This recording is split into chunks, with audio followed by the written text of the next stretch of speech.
pau.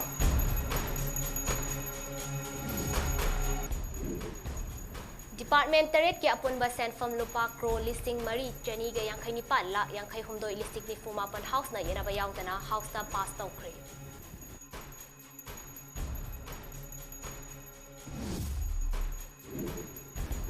Chief Minister na MSU gi volunteer sing yaw na maram khul gi ahan sing gi development gi matang da wa khanakre.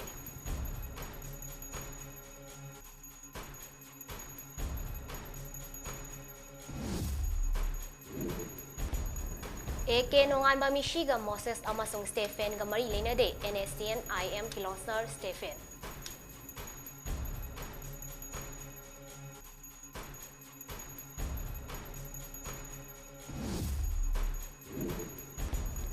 Like-minded group na awabatara ba miyoy sing da sale gi mating pang ba leptree.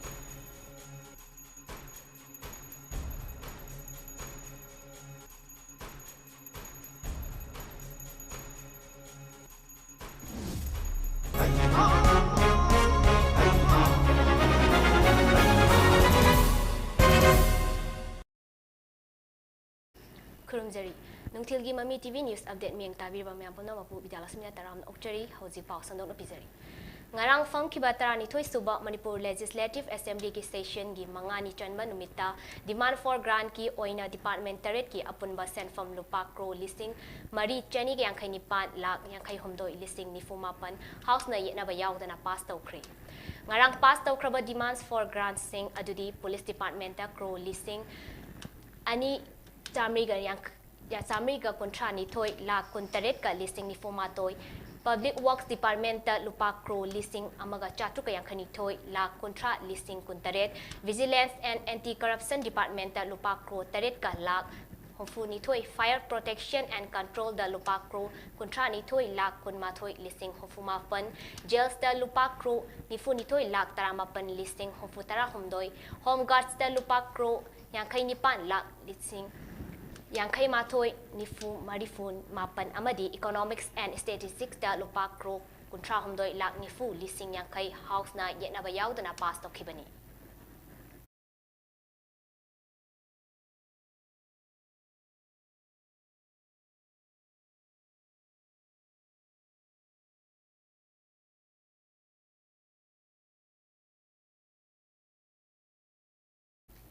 Chief Minister Nong Thomam Biren Singh ngasi ayuk Imphal da leiba CM Secretariat ta Maram Students Union MSU amadi Maram Khulgi ahan laman singa unaduna Maram area da paikhat liba chawkat thawrang sing amadi maikai adongi praja sing yo eva welfare scheme sing matang da khananai na khre hairi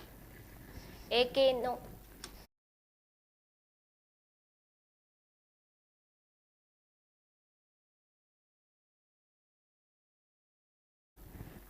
AK nongan by Elias Ezing Misiga Mari Lenana, Government of the People's Republic of Nagaland GPRN gi Kilonsar Stephen amasung Deputy Kilonsar Moses Kang Maigi Matakta Sirak Liba Marasing yung famyaw de haina GPRN gi Kilonsar Stephen na sign tawduna thokpa chero aman hairi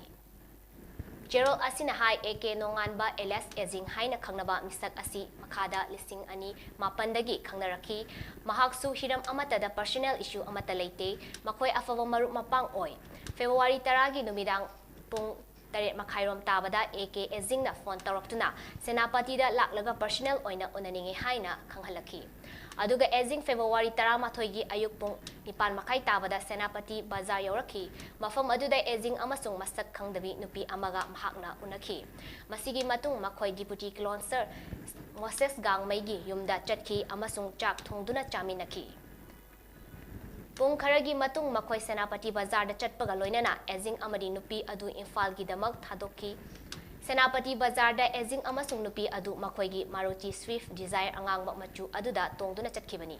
February 30 thoigi numidang pung mga makhairom tabada AK Ezing gi phone number gi miss call lakhi ngaihak leraga handuna phone tawbak matamda AK Ezing gi apopina paikhalaki amadi mahaka unaraba matung Ezing sire haina khanghalaki Maduda ekoi unaraga chak saminaki amasung Ezing amadi nupi adu Imphal chatkrabani haina pakompiki Maram asina mahak amasung Moses Gang Maigi matakta siriba marasing asi yung famyaw de hairi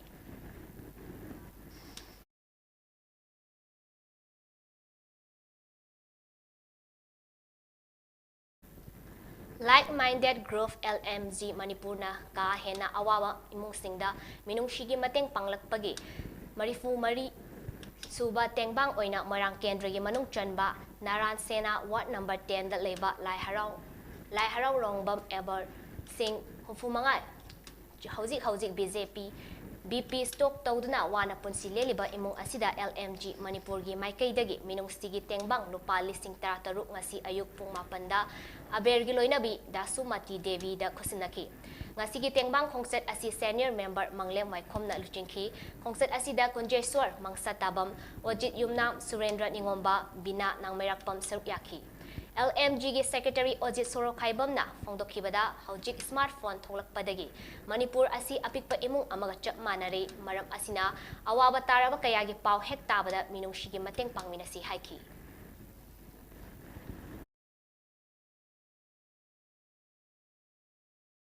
Thabak ngamkidre imung asi machanupa asina migi hajira suraga yumpuri aduga machanupina class 9 Ningthaukhong Model Higher Secondary School da tamliba asisu gari vara leitabadagi lairik tamba toklo haina mamana haibada wakal nungaitana leiramki asiguma wari asi khangbadagi LMG Manipurgi member Dr. Inauba Nongmai Themna class 10 pass tawriba fauba gari vara oinaba tha khodingi lupa lising ani piragani haina phongdokhi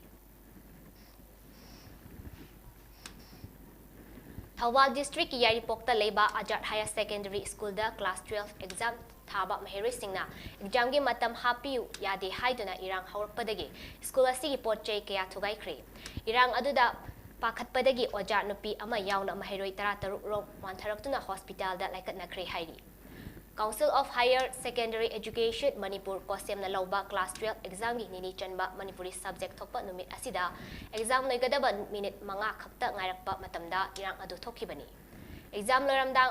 warning bell pikraba matungda che lausingkraba maheroi singna school mapanda thokpagi mahutta room kharada maheroi kharabuna matam haplaga exam thahali haiduna nungna thajinduna landarakpani Thaudok aduda pakhatuna maheroi 15 amasung ojanupi ama wantharakuna Yaripok Community Health Center da pukhatuna laikatnaki Maheroi singna nungna tharakpada school asigi room number 4 principal room da leba computer set atay polam sing desk amasung bench kaya akai atoi thoki Hariba school asida Imphal East District ki Andro Kendragi manung chanba Yaripok Tulihal da leba Ajat Higher Secondary School gi maheroi punna Chamri ga supna mapan gi exam center oibani Ngarangi oina maheroi mari absent oiraga punna maheroi Chamri ga supna mangana exam thakibani Center aduda Kosem gi Secretary CH Biren laktuna yangsillambaga loinana school asida security gi akanba checksing thawrang lakhatuna exam adumak chathanaba khanghalamki Amaromda ngarang thodok adugi matangda Private School Development Committee Thawal District ki maikaidagisu ayiba chero ama piduna thodok aduda chenariba maheroi nipan gi mathakta ain gi oiba thabok lokhatnaba wakhatkre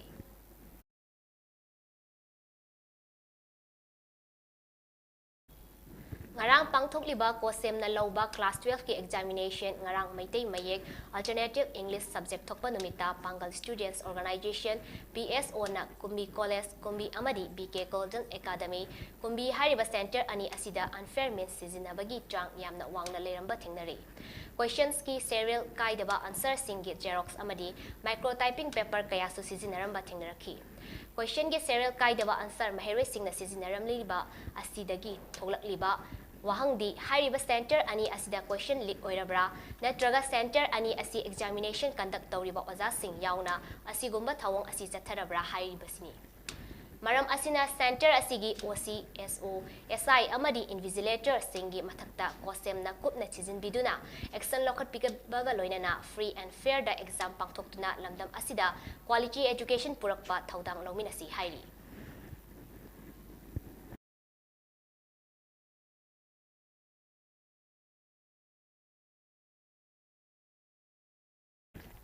All Assam Manipuri Youth Association AAMYA na Autonomous Council phang drifauba khongjang sangsinkhigani amadi jiribangi lukhoibu Assam da boycott tawani maram asina hariba mioi asina numit 3 ni gi manungda AAMYA ga wakhal taminadrabadi mahaki mathakta miyamga punna legal action laukhatlaba yai haina ngasi South Bara Complex Banakandida pangthokliba paumi singa unaba aduda All Assam Manipuri Youth Association AAMYA gi Chief Advisor KSS Kundalna wafam sing asi phongdokhibani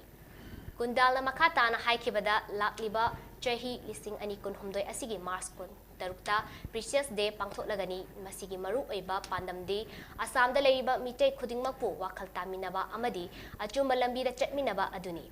Numit aduda AAMYA na matam kayadagi tanduna lakba Autonomous Council gi matangda tongan-tongan ba khongjang kaya paikhatnaba wari lauragani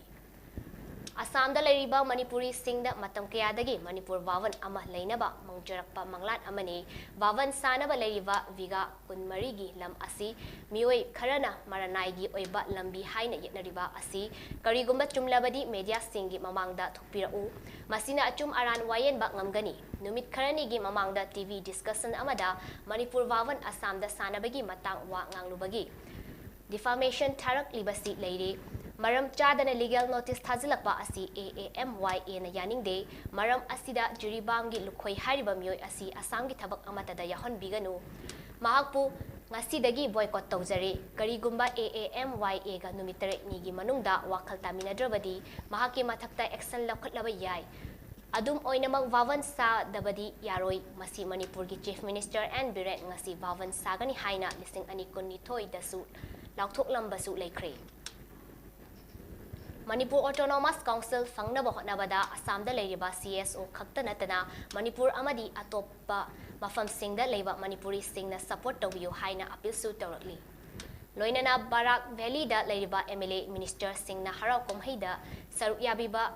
gumna issue kaya dasu saruk yabiba asita singna yabidaba asita singna nungaijade democracy ngakna hingminasi hairabadi punna thabak tawminasi haina su phongdorakli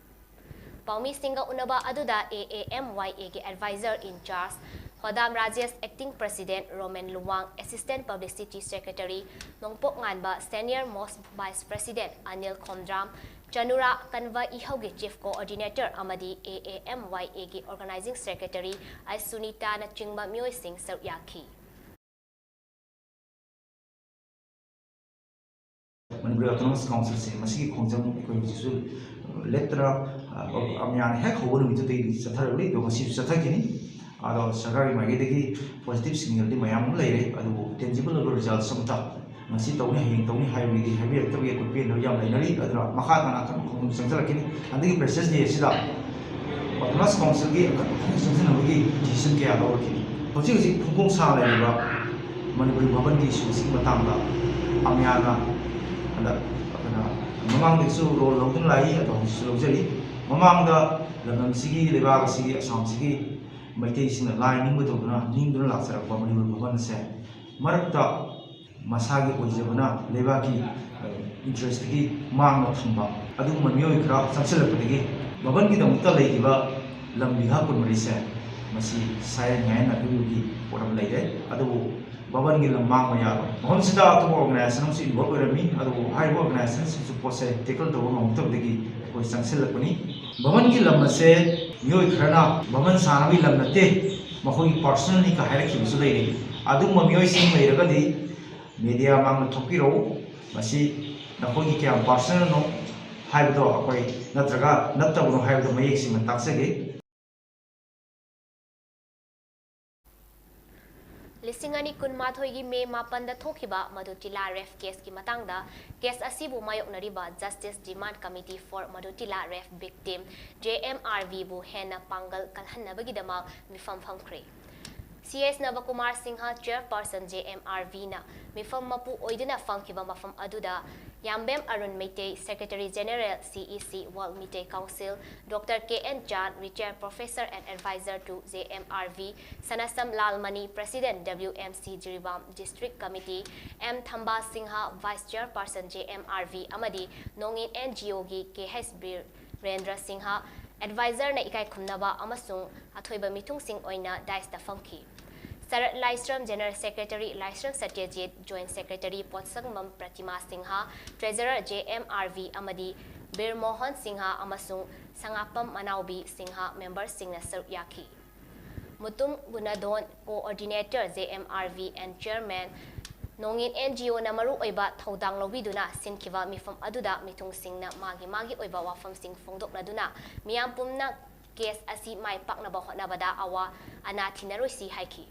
chathariba case asi mai paknaba hotnabada amana tauba amana yengsinba natraga lana khanba kaya thadoknaduna aikhoi miyam changduna case asi mai paknaba hotnamina si haina WMC gi Secretary General Yambem Arun Miteina miyamda appeal tawki Mifam aduda namargram Meira Paibi Sing Amadi Kungang Asigi Mioi Kiana Su Saru Yaki. Ngarang Infal International Airport ke security na nupi ahumdagi ain kai na puramba sana fagat kre hairi. Sanaga konana faraba nupi sing adudi More Nagar Ward number 3 dagi Merum Begum Kontra Apokpa MD Kitamudin More Ward number 2 dagi Laxmi Kontra Humdoi Apokpa Giming Santos amasung West Bengal Bara Bazar dagi Vandan Tiwaru Kontra Humdoi Kawi Hairi. Pulis dagi fangba paugi matung ina ngarang nungtil pung aniga minitara mga tawa matamda makoy ahum sana gram chatu kayang konana Infal Airport security na fakibani. Makataba ain gi oiba excel lakot na bagidama makoy ahom sensing aduga konana custom Infal division da sinakre hairi ngarang haukiba lamtagi ahanba thangjat numita aikhoi mitei gi oiba sagol bu nushiba amadi ikoknon jabagi thauram ama oina sagol masing chama yang khairom hena langol dagi hauduna ifa thau marjing hengang ching fawba peace rally horse riding lising ani kun humdoi mai pakna khongchat ama oina chatkre hairi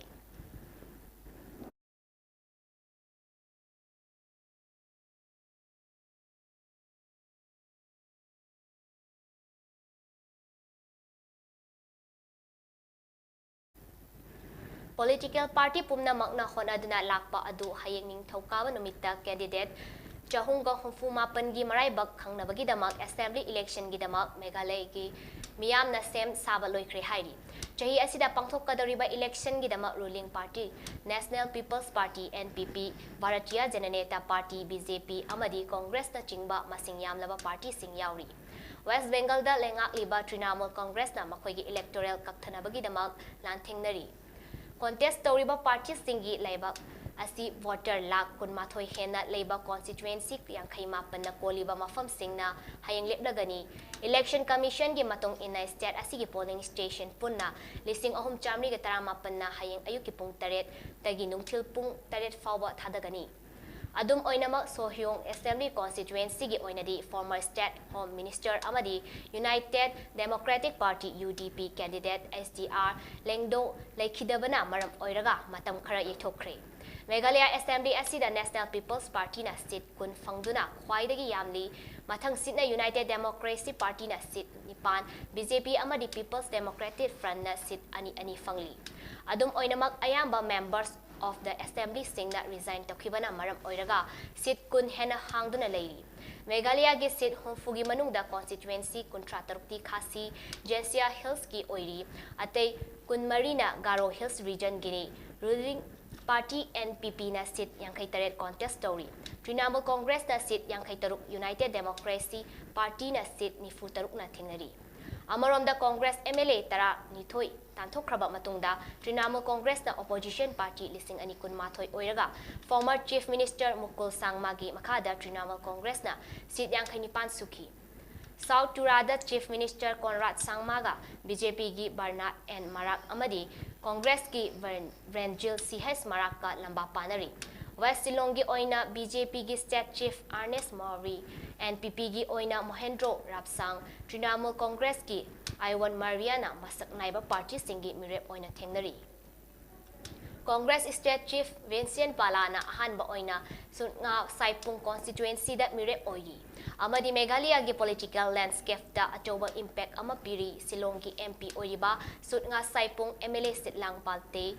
Sitlang Pale UDP amadi NPP ki candidate Santa Mary Silla amasung BJP ki Christian Langsta ga panari Songsa amadi Tikrikila constituency anigi oina former chief minister and current leader of the opposition in Meghalaya Mukul Sangmana street ani TMC ki lepli Ningsing bayay lising ani tara nipan election da sangmana ampati amadi songsa constituency da Congress ki mirep oiki. Adubu lising ani kunmathoi da Congress tagi toktuna Trinamool Congress da yauki. NPP gi nihimdi sira INC gi champion R sangma amadi BJP gi Thomas and Marakna songsa constituency da sangma ga panari. Tikri Kila constituency gi oina NPP gi MLA Jimmy di Sangba, Congress gi Dr. Kapin CS Boro, BJP gi Rahitnath Barchung Rava amasung UDP gi Julius D Sangmana Mukul Sangma ga panari. Apunba voter lak kunmathoi gi manungda nupa gi oina voter lak tara dasmik taruk nipan amadi nupi voter gi oina tara dasmik mapan oiraga Meghalaya gi oina nupa voter dagi nupi voter na masing henki. Ahanbo oina vote thadagadaba voter sing lising marifuma thoi oiki candidate chahunga hofuma pangi manungda kontra tarukti nupi mire oiri.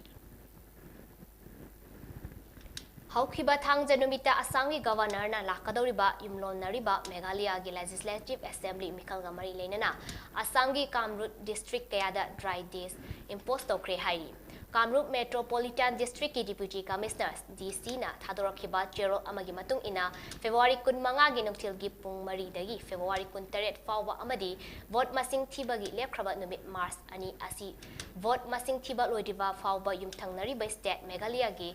Venhut dagi Kanapara flyover 14 mile Khetri Sonapur Vasista Vilinkata Game Village Lokora Pamohi jaga sing asida lakadoriba mikal asibo ikai khumnaba utpa oina dry lakthokre haina hairi. Government na lakthokriba matam asigi manung fawba mioi amata mayai kaba nisha liquors na chingba sizinaba yonba amadi yenthokpa asi thingnaba warol thangkre hairi. Haukiba thangja numita Assamgi Karvi Anglong district ki Bokajan PS manungchan na leiba dilai gate tatlo na fangba pau amagi matong ina achat awang pari gari sing thiba humba chathabagi thabakta Dimapur dagi jonglakpa gari amadagi polythene packets marida haplamba morphine kg ani dasmik ama ahum paisa oina kro manga rom oigadaba asiga loinana mioi ani fagat pangangkre hairi fagat kraba mioi ani the West Bengal dagi ni haina police na makata na fongdoroki.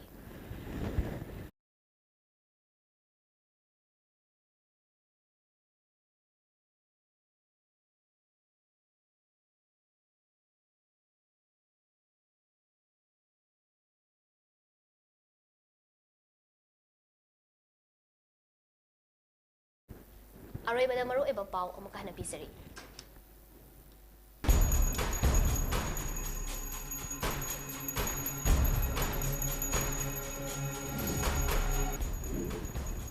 Department Terek ki apun basen fang lupa kro listing mari chani ga yang kanipan lak yang kai homdoi listing ni fumapan house da yana bayaw da na house da pass daw kre.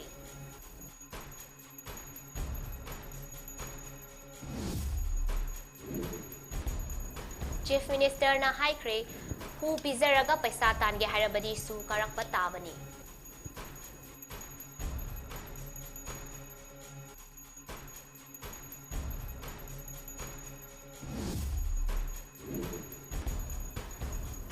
Eke nungan mamishiga Moses amasung Stephen kamari lena de NSCN IM Kilonser Stephen.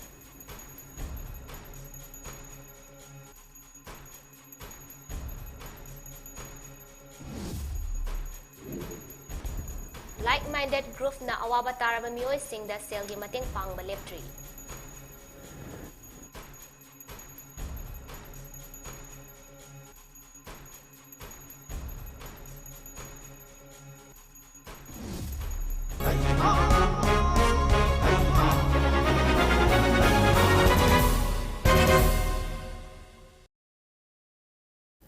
Matang asida Mami TV News update loy jare yang tabira pum nama po amka na kurumseri.